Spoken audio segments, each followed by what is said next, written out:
Dziś pokażę Wam, jak wygląda samochód osobowy Audi A3 8L z 1999 roku. Jak widzimy, samochodzik już miał tutaj składane fotele. No, był już to segment raczej chyba C, także to była podstawa. Obniżanie i podwyższanie foteliku. Jeśli chodzi o foteliki, są dosyć wygodne, ale zdecydowanie moim zdaniem lepsze w Golfie 4. Biegi widzimy proste. Jeśli chodzi o wsteczny, to wciskamy na sam dół i wciskamy podobnie jak jedynkę.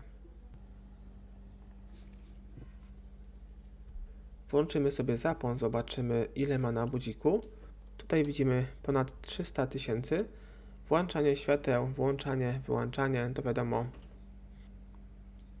Tu mamy podobnie jak w Golfie, w innych tutaj Golfie, nie wiem, BMW i tak dalej. Włączanie kolejnych świateł. Zobaczmy teraz wyposażenie samochodziku. Mamy oczywiście elektryczne szyby, elektryczne lusterka i chyba nawet podgrzewane, jak się nie mylę.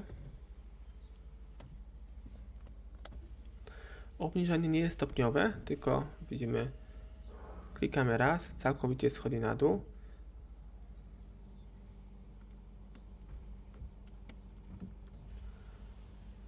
Teraz sobie zobaczymy jeszcze lusterka. Zobaczcie, żeby przełączyć lusterko, wystarczy tutaj dać na lewo klawiszem. Kolejne klawisze są naprowadzające szkiełko lusterka w odpowiednim kierunku. Teraz przekręcamy w drugą stronę, na prawo, no i sterujemy prawym lusterkiem.